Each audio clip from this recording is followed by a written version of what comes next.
Okay, so you haven't had, who do you want on your pod that you haven't had yet? I mean, the top dogs that I would really, I mean, I would kill to have Tiger, of course. Larry David is, and Sandler are probably my three. Those are my golden nuggets. Well, I mean, haven't you built a urinal for Larry David? Yeah, I mean, I built him a urinal. I built him the infamous P Cube on Curb Enthusiasm. You were the guy who built the P Cube for Latte Larry, if I'm not mistaken. I pitched it. We, people know this a little bit, but they improv, but they give you kind of an outline of what you're going to do. Yes. And one of the happiest moments of my life and career was making Larry break because he was like, pitch me this urinal, and I said there should be a door that slides and it detects your penis, and when it does, it goes beep beep beep, penis detected, woot, and slides up, and he started laughing.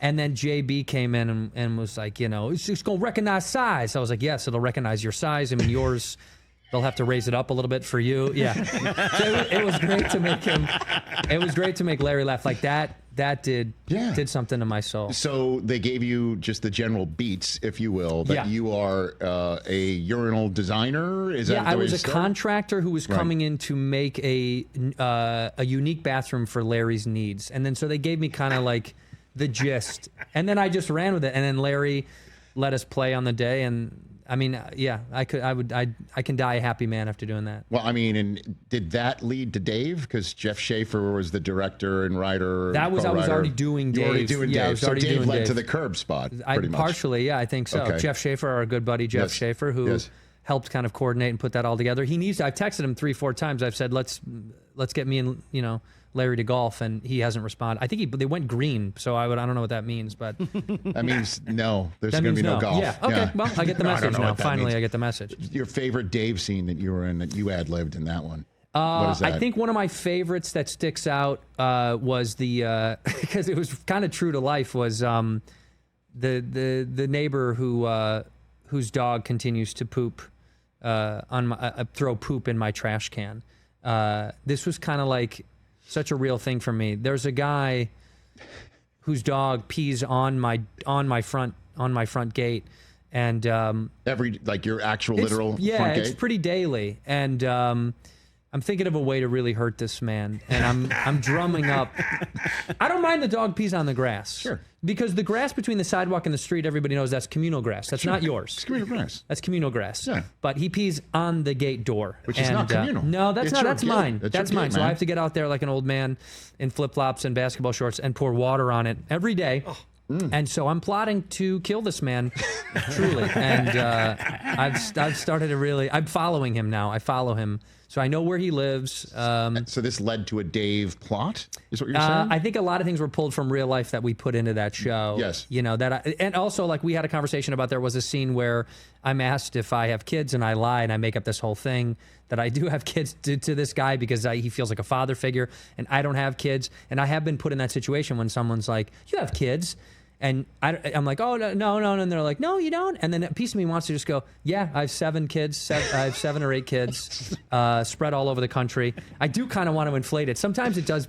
It like begs the improv in me to be like, just make it all up. Just make it all up. Yeah, who cares? They're never going to know. Never ask Andrew Santino how many kids you have. Yeah, well, you might get, well, like on airplanes when I travel for stand-up. Yes. If I sit next to it, and it's usually like a nice older woman. What do you do? Who are you? I like to just make it all up. Yeah. I've been so many things, man. I've been an engineer. I used to design airplane parts. I've told that a few times. And she's like, really? And I was like, yeah, and this one, a little bit old. I'm not going to lie. Oh, no. I hope we make it. Man. Hope we make it to Pittsburgh. No. It's fun to mess with people on planes because you're bored and it's a long flight. Yeah. I just took a long flight back. I just got back from Italy and Paris. I went over there to, I ushered in the new Pope. I don't know if you know that. I didn't know that. Yeah, that was me. Well, you're from Chicago, I'm from Chicago. Congratulations on doing that. I'm the one that did the smoke. I don't really want to make a big stink, but that was me. When you saw the smoke, I'm the one that's lighting that stuff up. He's the Chicago Pope, but he's a White Sox fan, which is, I don't know. No bueno? No, that's Spanish. It's no okay. good. I don't know what it is in Italian. It's Latin, most Yeah. likely. I don't know yeah. what that is. We Yeah. can Google We can translate Google that. it. Yeah, he's a Chicago Pope, which is good. Wait a minute, because there are White Sox fans. There are. But so you're saying it would be better if the Pope was a Cubs fan? Is that what you're saying? It'd be better for him. Yeah, it'd be better for him. It'd be better for him. Even God can't save the White Sox. I'll tell you that. I don't care how much the Pope is doing. He's a South Side guy, so he's a White Sox fan. There was a lot of rumors on the internet that he was a Cubs fan when it all went viral. Yes. And his brother, I guess, got on the news and squashed it pretty hard.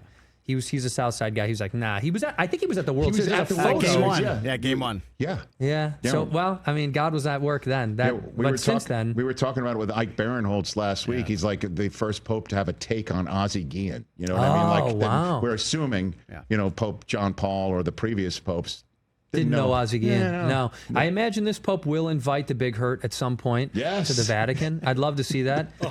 Tim Raines, a couple, you know what I mean? Some old school guys. We'll see. We'll see what he if he integrates any sort of Chicago stuff in there. There was a bunch of memes going around that I loved that he was dipping babies' heads in Portillo's au jus sauce, which I thought was so great. I missed that one. That's going to be the first meal in the Vatican is Italian beef dipped. Catch the Rich Eisen Show live weekdays from 12 to 3 p.m. Eastern on Roku Sports Channel in the U.S.